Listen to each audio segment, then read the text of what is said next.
प्रिय भक्तजनों, आइए अब सुनते हैं बृहस्पतिवार व्रत की विधि एवं कथा। इस दिन बृहस्पतेश्वर महादेव जी की पूजा होती है।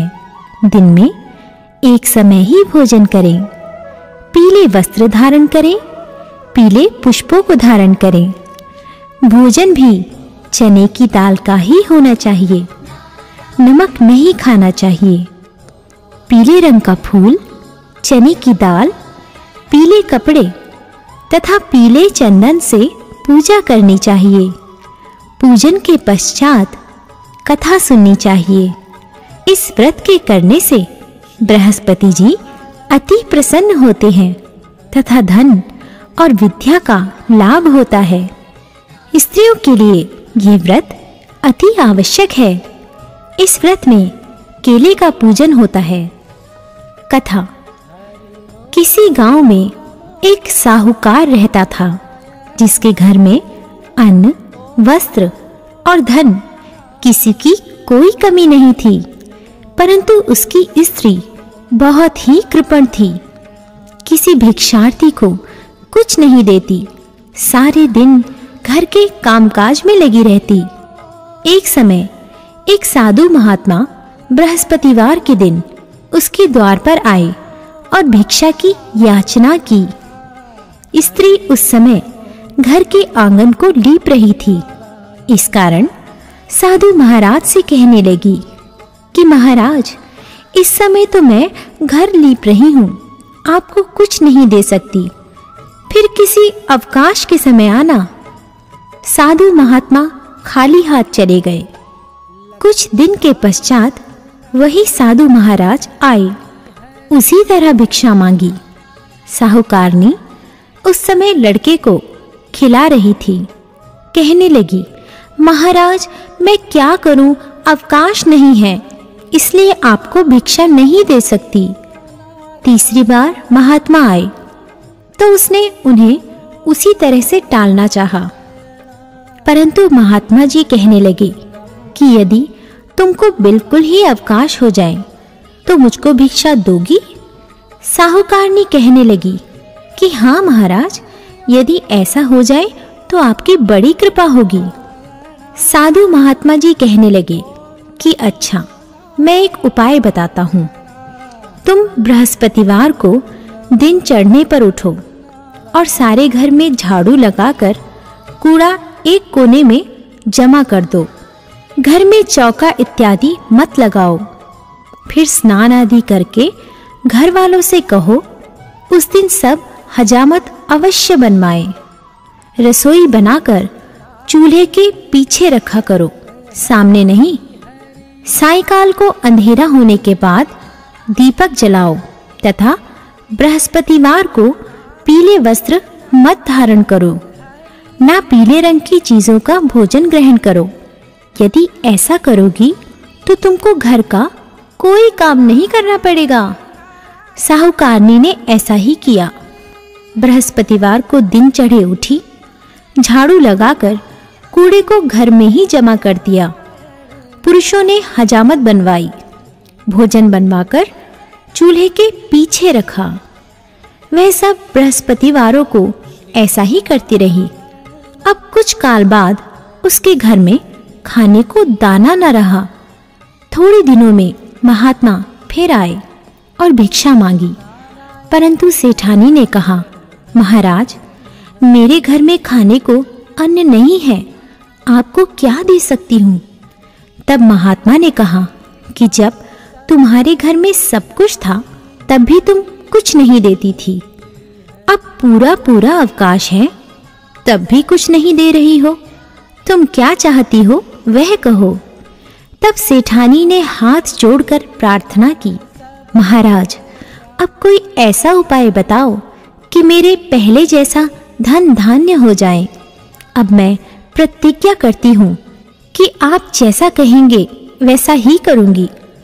तब महात्मा जी ने कहा, बृहस्पतिवार को प्रातःकाल उठकर स्नानादि से निवृत्त होकर घर को गौ के गोबर से लीपो तथा घर के पुरुष हजामत ना बनवाए। भूखों को अन्न जल देती रहो। ठीक सायंकाल दीपक जलाओ। यदि ऐसा करोगी तो तुम्हारी सब मनोकामनाएं भगवान बृहस्पति जी की कृपा से पूर्ण होंगी।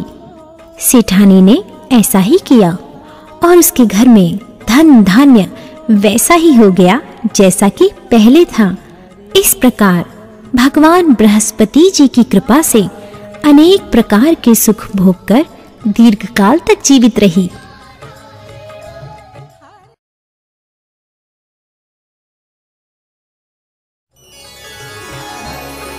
प्रिय भक्तजनों, आइए अब सुनते हैं बृहस्पतिवार की दूसरी कथा।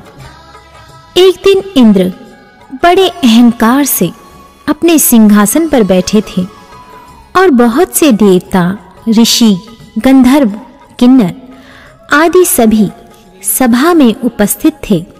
जिस समय बृहस्पति जी वहां पर आए तो सबके सब उनके सम्मान के लिए खड़े हो गए, परंतु इंद्र गर्व के मारे खड़ा ना हुआ। यद्यपि वह सदैव उनका आदर किया करता था। बृहस्पति जी अपना अनादर समझते हुए वहां से उठकर चले गए। तब इंद्र को बड़ा शोक हुआ कि देखो, मैंने गुरुजी का अनादर कर दिया, मुझसे बड़ी भारी भूल हो गई। गुरुजी के आशीर्वाद से ही मुझको यह वैभव मिला है। उनके क्रोध से यह सब नष्ट हो जाएगा, इसलिए उनके पास जाकर उनसे क्षमा मांगनी चाहिए, जिससे उनका क्रोध शांत हो जाए और मेरा कल्याण हो। ऐसा विचार कर इंद्र उनके स्थान पर गए। जब बृहस्पति जी ने अपने योग बल से यह जान लिया कि इंद्र क्षमा मांगने के लिए आ रहा है, तब क्रोधवश उनसे भेंट करना उचित ना समझकर अंतर्ध्यान हो गए। जब इंद्र ने बृहस्पति जी को घर पर न देखा, तब निराश होकर लौट आए। जब दैत्यों के राजा वृषवर्मा को यह समाचार विदित हुआ, तो उसने अपने गुरु शुक्राचार्य की आज्ञा से इंद्रपुरी को चारों तरफ से घेर लिया। गुरु की कृपा न होने के कारण देवता हारने व मार खाने लगे। तब उन्होंने ब्रह्मा जी को विनय पूर्वक सब वृतांत सुनाया और कहा कि महाराज, दैत्यों से किसी प्रकार हमें बचाइए। तब ब्रह्मा जी कहने लगे कि तुमने बड़ा अपराध किया है, जो गुरुदेव को क्रोधित किया। अब तुम्हारा कल्याण इसी में हो सकता है। त्वष्टा ब्राह्मण का पुत्र विश्वरूपा बड़ा तपस्वी और ज्ञानी है, उसे अपना पुरोहित बनाओ तो तुम्हारा कल्याण हो सकता है। ये वचन सुनते ही इंद्र त्वष्टा के पास गए और बड़े विनीत भाव से त्वष्टा से कहने लगे कि आप हमारे पुरोहित बनिए, जिससे हमारा कल्याण हो। तब त्वष्टा ने उत्तर दिया कि पुरोहित बनने से तपोबल घट जाता है, परंतु तुम बहुत विनती करते हो, इसलिए मेरा पुत्र विश्वरूपा पुरोहित बनकर तुम्हारी रक्षा करेगा।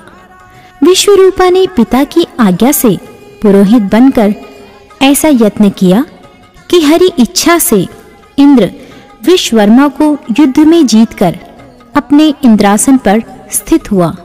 विश्वरूपा के 3 मुख थे।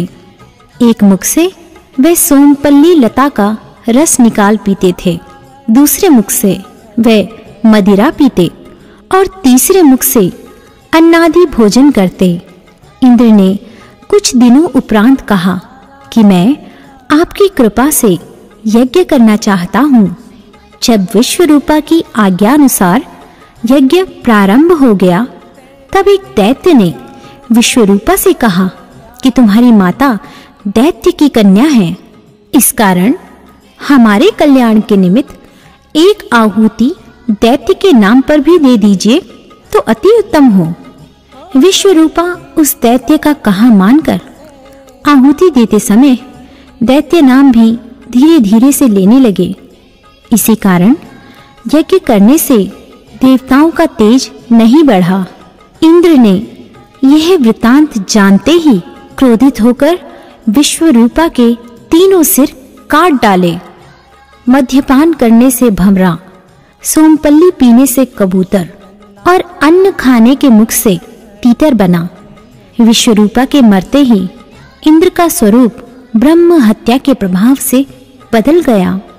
देवताओं के 1 वर्ष पश्चाताप करने पर भी ब्रह्म हत्या का वह पाप न छूटा, तो सब देवताओं की प्रार्थना करने पर ब्रह्मा जी बृहस्पति जी के सहित वहां गए।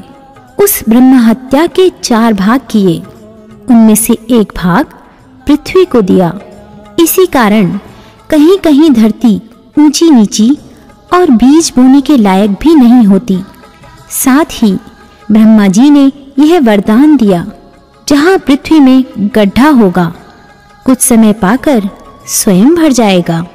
दूसरा वृक्षों को दिया, जिससे उनमें से गोंद बनकर बहता है। इस कारण गूगल के अतिरिक्त सब गोंद अशुद्ध समझे जाते हैं। वृक्षों को यह वरदान दिया कि ऊपर से सूख जाने पर जड़ फिर फूट जाती है। तीसरा भाग स्त्रियों को दिया। इसी कारण स्त्रियां हर महीने रजस्वला होकर पहले दिन चांडालनी, दूसरे दिन ब्रह्मघातिनी, तीसरे दिन धोबिन के समान रहकर चौथे दिन शुद्ध होती हैं और संतान प्राप्ति का उनको वरदान दिया। चौथा भाग जल को दिया, जिससे फेन और सिवाल आदि जल के ऊपर आ जाते हैं। जल को यह वरदान मिला कि जिस चीज में डाला जाएगा वह बोझ में बढ़ जाएगी। इस प्रकार इंद्र को ब्रह्म हत्या के पाप से मुक्त किया। जो मनुष्य इस कथा को पढ़ता या सुनता है, उसके सब पाप बृहस्पति जी महाराज की कृपा से नष्ट होते हैं।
तुम सबके स्वामी।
जग